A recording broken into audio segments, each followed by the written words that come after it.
Okay, so day 4 of, well, I think day 4. There's been 3 videos put up, so I'm going to assume we're on 4. Things are starting off a little bit weird. There was a fly buzzing around in here, and I'm swatting at it, and I'm practically knocking everything off the shelves as I'm trying to get it. And I'm like, screw it, I'll start the video. And I start to record, and then in the computer over there I hear, near. The fly flew into the CPU fan.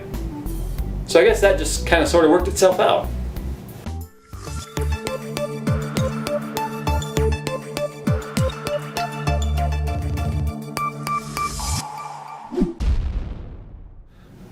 Alright guys, day 4, Project Red Mist. Today I'm going to try and get the acrylic tubing done, and I'm going to try and get the pumps installed down the bottom and get that all plumbed up and ready to go. There's not a whole lot left to do. The last thing I'm going to be pulling out of the 900D is my power supply and getting that in here, but that'll be on the very last day because of the fact that that system is still running. In fact, that is how I've been doing the builds for you guys, or the videos for you guys on this. So one other thing to note, my GT Omega racing chair came, as you can see right there. We're doing a review on this bad boy. It's pretty much a racing seat turned into a chair, so that's kind of cool. But anyway, I'm gonna go get all my hardline tubing stuff, and then we're gonna start getting that ready to go, and I'll show you guys how the tubing is gonna look. In fact, I think you're really gonna like it. So I'm listening to some Last Comic Standing while I'm doing this, and Roseanne Barr is a judge? I thought this was Comic Standing. Anyway, so here's my piece of acrylic tubing right here, and I've already cut it. I wanted to go over the tools real quick, and these actually belong to the owner of Red Mist. He's letting me use these for my build, and then I'm going to give him back his tools. But it's a Monsoon kit. This is just a standard hacksaw. It comes with a couple of blades. It's got the little thing here that you stick the acrylic tubing in there, and you can use that to make solid cuts across like that. And this is a reamer, I guess you could say. It's sort of like a deburrer. It does outside and inside. So you put it on the outside like that to do the outside, put that on the inside to deburr the inside. This is a piece of silicone tube that goes inside for when you do your bends. You have to put something in there when you bend it, otherwise it will crush. And then what else have I got here? Oh yeah, there's a heat gun. You need to heat all this, but that's in the other room. So anyway, these are the tools you use when you're working with acrylic. And here's the heat gun, just a basic Wagner heat gun. So this bend that I'm doing right now is going to be pretty simple. It's going to be going from the CPU down to this fitting right here. It's just a simple 90-degree bend. The one that's going to actually be hard is, to get perfect, it's going to be that one to the radiator. So that'll be kind of rough, but we'll get this done. I think that's what we're going to do tonight.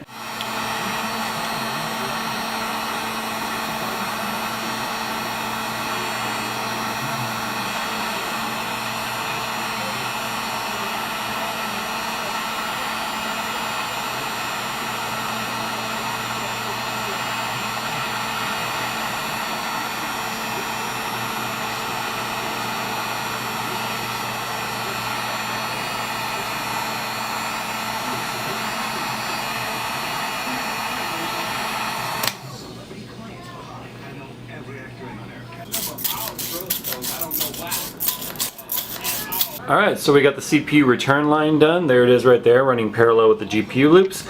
And this is all that's going to be visible right there for the CPU line, except for what goes up there.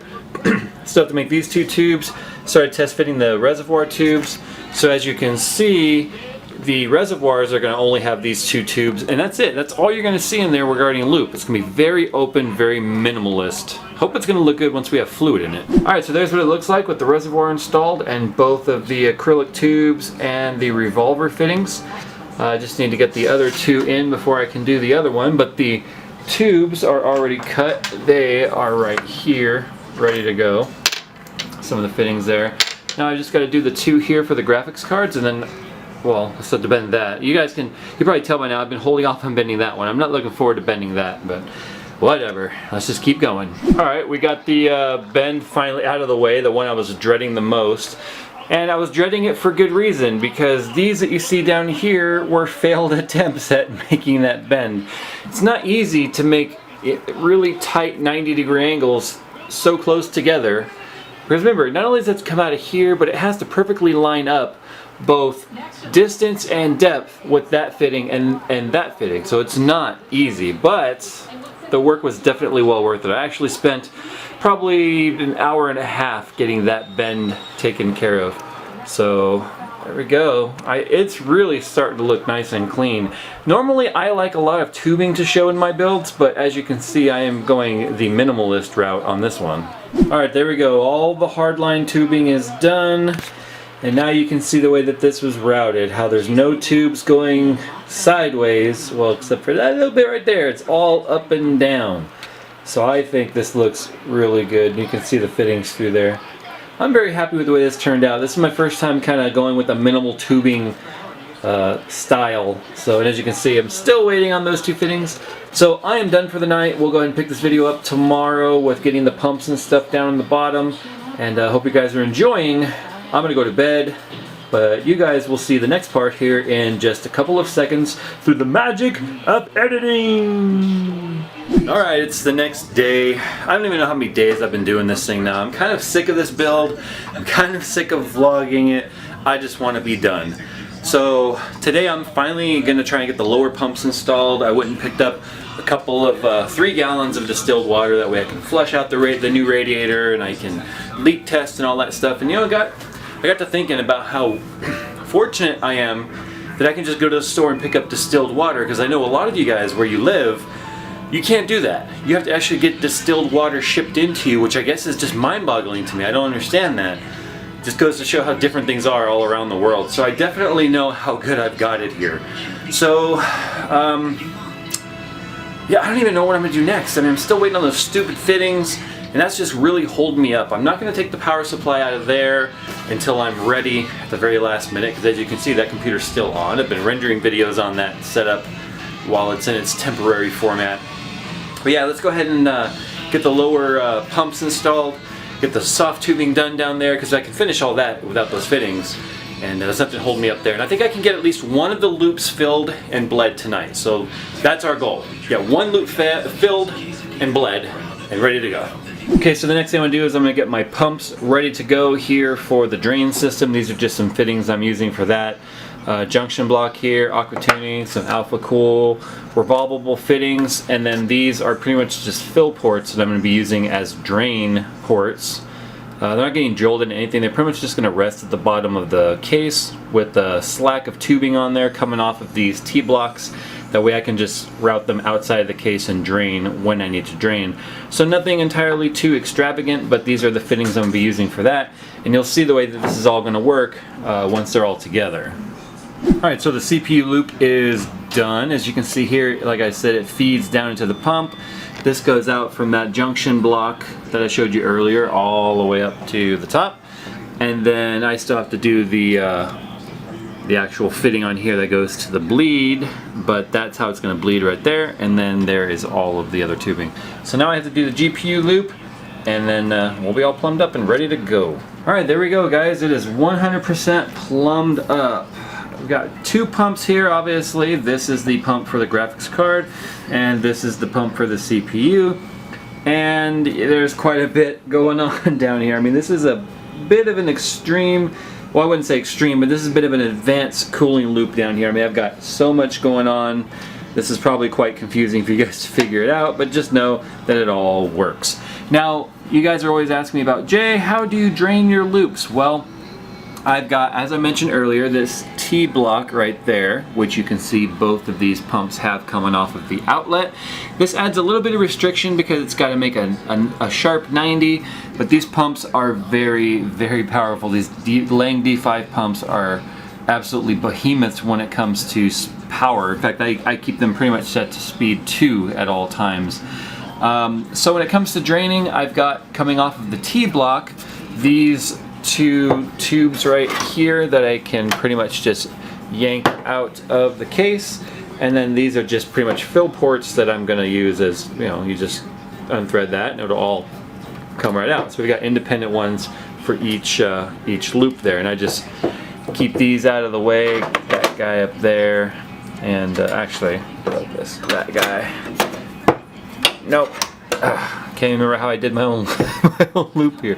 There we go. That guy goes up there. And then, damn it! There we go. So I've got this one that just kind of rests back there, and then this one's just resting right there. So those are out of the way and not bothering anybody when they're not being used. So there's the lower loops, I should say. Yeah, it's not too complicated. It's got a lot going on down there. Now we just take a look at the mess here to get all this done. I mean, I've got a box of fittings right here that I already had that I was using some of these guys. I've got an empty box of fittings there falling out everywhere. I've got more fittings on the floor down there that were being used. I've got, you know, leftover tubing and stuff down there. So yeah, I mean, the amount of fittings that are in this thing are pretty insane. I've got 22 of the rigid compression fittings for the acrylic loop. I have got probably another 20 or 25 fittings total between the soft tubing compressions and the elbows and the blocks and the, yeah, so I've got at least 45 fittings in this thing, and we're talking several $100s worth of fittings. That's actually kind of depressing. Alright, so a lot of you guys have asked what coolant I'm going to be going with, and I am using the Mayhem's Pastel Sunset Yellow concentrate right here. I have 2 bottles of it for 2 liters. I actually have a 3rd bottle on the way. 2 liters actually is not enough. I brain farted when I ordered these, so when I ordered the fittings that I was short, I also ordered another bottle of this, so I have a total of 3 liters. It just mixes to distilled water here, which I mentioned earlier. You know, I can just go to the store and pick up distilled water because I'm really fortunate. So I'm going to go ahead and mix this up, and then we are going to go ahead and fill the GPU loop tonight. That way I feel like I actually got something done. Okay, so I've got this ready to go. I've got my distilled water here with exactly 1.5 liters of water. Gave the rest to my dog because this actually is better than drinking water. I have 3 gallons of this, so I've got more than enough. Now, why 1.5 liters? Well, that's because this is 250 milliliters that concentrates out to 1 liter. So 750 milliliters, or 3/4 of a liter, times 2, 1.5 liters. So 2 bottles of this makes up the other 1/2 of a liter. So there we go. We'll go ahead and pour this in, and you guys will see the color that we're going with on this. You gotta make sure you shake this up really, really good too. So yeah, you gotta shake it.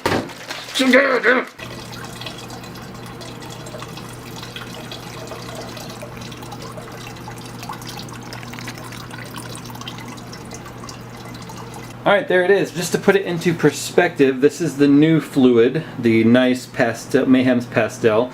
And this is my old fluid here. This is some of the dragon ice that was mixed with orange and yellow, and yeah, I did a really bad mix job on this, believe it or not. So that's the old fluid. We're getting rid of that bad boy. And as you can see, the new color actually goes really, really good with this build. I think this is going to look hot.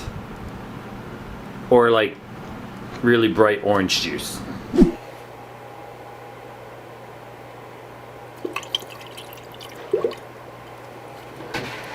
Well, that didn't take too long. The GPU loop is filled. It's now bleeding. You can see right there, there's still a little air in that tube.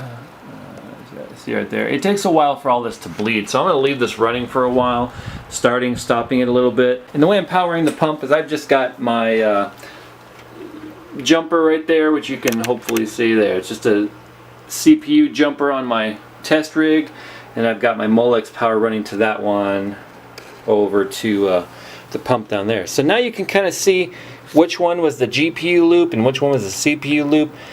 So you can get an idea of how it's routed there for the GPU, and obviously all the other stuff is going to be the CPU. So these fittings might arrive tomorrow. I hope they do. If they do, then we're going to be done pretty soon. But that's pretty much all we wrote for tonight, guys. I am going to go ahead and hit the hay. Yeah, I'm getting kind of tired. These types of builds take a lot out of you. I have a bad sciatic nerve in my back, so these builds take a lot out of me. That's why I've got a lot less energy now than when I'm started. So I'm going to go ahead and take a break, kind of chill a little bit, let my back rest, and we will see you guys tomorrow, hopefully. Hey guys, vlog time. Yep, we're going to be working on the computer tonight. This is like vlogception. We're actually preparing for Tech Talk being hosted on Jerry's channel, and for the they can't actually hear you because I'm wearing headphones. See? I'm wearing headphones. So anyway, yeah, we're setting up for that. Look what arrived today. Oh, I don't want to show my address. Look what arrived. Look what arrived today. Is my address. Yeah, look, the package we needed to finish up that guy came today. So after I'm done dealing with that guy in Tech Talk, look at that. That is like a weird, it's like a weird vlogception thing going on. Because the webcam is showing me holding the camera, showing the webcam showing me hold the camera. Yeah, so Jerry says, I can't believe you're vlogging with a giant SLR. You should see when I'm doing it like this. And I'm like, hi. Yeah, anyway, I can't wait to finish this build tonight. And since I'm off tomorrow, because I get to go talk to some high school and college kids at the university, I get to stay up all night playing with the new computer. So since you made it into a build vlog, you might as well go ahead and wave bye. Look, you guys are on TV, I think. So yeah, this is kind of weird now because I'm actually recording this, which is going to be ending up in part 4. I think we're in part 4, whatever. On that guy. Yeah. Oh yeah. What's funny is this is all going to be a minute later. So let's see. What were the most recent comments here? Why is there pop-ups in my screen? Less porn. Less porn. That's my advice. Here we go, guys. Finally got the package from Frozen CPU. Woohoo! After the post office lost it for a little while. So, another bottle of the coolant, which I said I wanted, so now I've got 3. And these 2 little guys. Can you believe these 2 little guys are what we were waiting on to finish this piece of crap? Alright, let's go ahead and talk about this SLI bridge for a minute. I put this rigid one on there because, and even though it's a triple slot, it still works for SLI. Because it's rigid, it gives it more stability and structural integrity when it comes to the cards. But you guys feel it's ugly. I agree, it's kind of ugly. And a lot of you guys have said to use the EVGA Pro bridge, and I'm not, the SLI Pro bridge. I'm not a huge fan of it, but EVGA actually contacted me today and said, hey, we know you don't like the way our Pro bridge looks, but it comes apart really easy. You can actually modify it if you want to paint it, customize it. So they're overnighting me one. It's going to be here tomorrow. I'm going to be modding it to put something cool in there that'll match. Now, one of the things that was pointed out in my last video, one of my followers said, hey, you got this thing in slot 1 and slot 4. Apparently there's an issue where slot 1 will only go in 8x, slot 4 will go in 16x. I immediately contacted EVGA and said, hey, what's the deal? Is that true? They said, yes, it's true. Slot 1 has a direct path to the CPU. Slot 4 goes through the PLX bridge. And I said, well, what should I do? Should I drain my loop?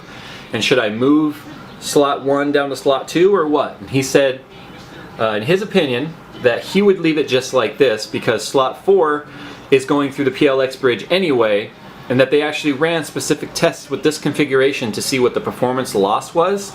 And they said that it was negligible, meaning it was in the margin of error, and that they saw no performance gain going from slot 1 to slot 2, so it's 16x and 16x versus 8x CPU, 16x PLX.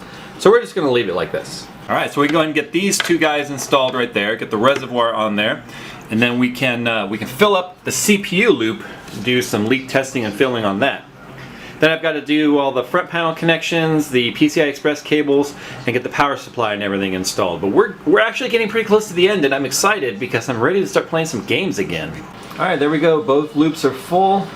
Both of the pumps are at full speed right now. What I think is funny is that the GPU loop apparently has a lot more restriction in it than the CPU loop, because you can see a lot more churning in there than in there, which is funny because we're in a parallel config. So as you can see, the CPU loop clearly has a lot less resistance in it than the GPU because of the way that's bubbling up. Both these pumps are on the exact same speed right now. So I'm bleeding out the CPU loop right now. I'm going to let this go for a little bit, and then we're going to start wiring it up, get the hard drives installed, and I'm thinking we're going to get a first boot tonight. And when all this is said and done and put together, I'm probably going to end up wiping the operating system and starting all from scratch, fresh installation. But I think this is turning out pretty damn nice, if you ask me. What I think is cool is the way you can see the reservoirs through the front fan grill and through the fans. So that's pretty neat looking. Ooh, glamour shots.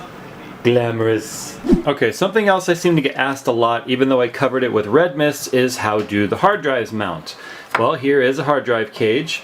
It's got these rubber grommets with screws that go through and mount on there just like that, just like pretty much any other hard drive cage. And then it actually mounts on the back right there horizontally. And there's the SSD cage, which I have the cables going through right now, and that one. So they mount on the back side of the motherboard, and given how much room there is back here, that's pretty much the most appropriate place for it, because now you have all the airflow without being obstructed by the hard drives. That's one of the major case manufacturing design flaws, which you can see right here with the 900D and just about every other case, is they put the hard drives in the front and block all of the airflow. It just doesn't make any sense. So I really do like this design a whole lot better. This is actually the part I hate the most. Absolutely hate wiring it up. I don't spend a lot of time trying to make this all super pretty because it doesn't show anyway. Anyway, you can see all the Lutro Customs extension cables. I've got my fan headers, one up there. This one up here is actually going to be controlled by this splitter thing I made right here with some of the cables that they gave me, and this is coming off the CPU fan headers. This is the one right here that's controlling all the front fans. The bottom fans are also being controlled by this guy right here that's also running up to the CPU2 fan header, and it's going all the way down into there. So it's going to be controlling the bottom rads, and then this one here, I don't know where I'm going to plug this one in yet. But anyway, that's the rear exhaust fan. But a lot of you guys may be wondering, how can you run so many fans off one header? Well, CPU headers are actually hooked directly up to the PWM circuit, so they can handle a higher wattage load, sometimes 30 watts or more. These fans are very low wattage, very low amperage, so there's not going to be any problems with controlling the fan speeds using those. So we're getting there slowly but surely, but man, do I hate the wiring part. And it's pretty ugly from this angle, but from the front, it looks fantastic. Alright, so why is it half torn apart and there's cables hanging out of it? Well, I went to boot it up, and then the PC would go click, click, and click, click is usually a bad thing. That usually means there's a current protection. Usually that's what happens when you have a short wire, or you don't have the CPU power plugged in, something funky like that. So it was also doing something weird where if I clicked the CMOS button 3 times, boom, boom, boom, it would power on. And then it would power off. And then pushing the power button would do nothing. So I got on the horn with EVGA at midnight. I guess that's what happens when you have numbers and stuff and they're awake. So I call them and they say, yeah, you know, what power supply are you using? I said, I'm using the V1200. They're like, yeah, we noticed that we had some issues with that power supply, something to do with overcurrent protection in the PSU, and timings have an issue with the motherboard, and so it was potentially a problem with the power supply. Well, I pulled my Supernova out of my test rig, and it works fine.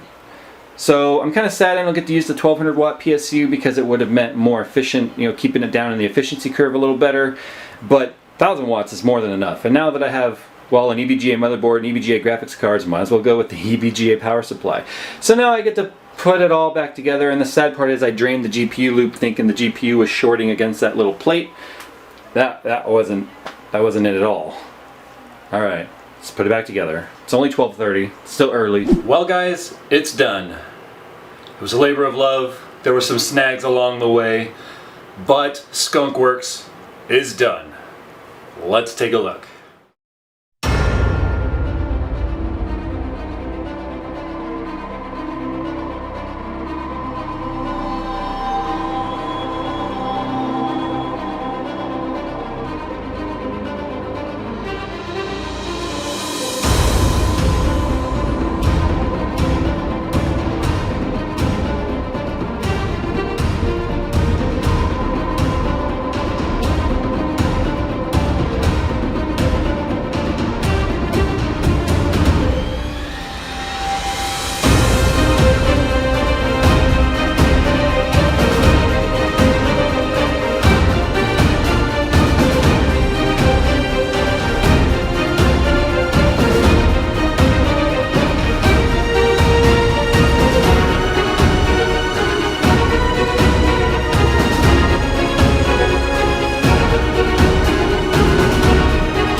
Now this wasn't without its fair share of snags. One thing we discovered late last night, actually called Jacob with EVGA, emailed him at 12:30 in the morning. He responded, I said, hey, can I call you? He said, sure, so we called, and got a couple of snags along the way. One, my Cooler Master V1200 power supply is not compatible with this motherboard. Now that could be because it's an engineering sample. It was not a retail model of the power supply, which I showed you earlier in the video. It just kept triggering an immediate overcurrent protection. So the computer would click on and click off like immediately. Not good. And then today, when I was messing around with it, I noticed that every time I booted the computer, it would hang for about 30 seconds on the BIOS splash screen, then it would restart, and then it would boot just fine. Well, come to find out that my Mayflower Objective 2 ODAC amp combo plugged into USB was actually the problem. So they're going to research that, and I'm going to loan them my ODAC if they need it, and they're going to see if they can figure out why that's happening and fix that in a current BIOS update. But overall, this is actually a pretty solid board. I'm very happy with it. A lot of features, very happy with the computer build. But what's funny is when I do these builds, I get pretty damn sick of them. Like right now, I'm really sick of looking at this computer. I turn around and I look at it, and it's just like, ugh, I'm so sick of this thing. But that's because I spent a solid week on this. All my spare time went into this. All my video production and all the vlogging, everything. I'm just sick of it. So it's time to move forward now and get on to bigger and better things. So guys, been Jayz2Cents, Project Skunkworks. Hope you guys have enjoyed it. There is a PC part picker link in the description. Open that little box. Believe it or not, it folds down and there's things in there. I know a lot of viewers tend to forget that there's actually things down there. Yeah, you gotta look down there. Well, not down there. Down below the video. Down below the video. Yeah. Alright guys, I'm gonna get the hell on out of here. It's time to get away from this computer for a while. Follow on Twitter, if you guys, and Instagram, you guys can see some pictures of this thing from along the way. And as always guys, I'll see you in the next one.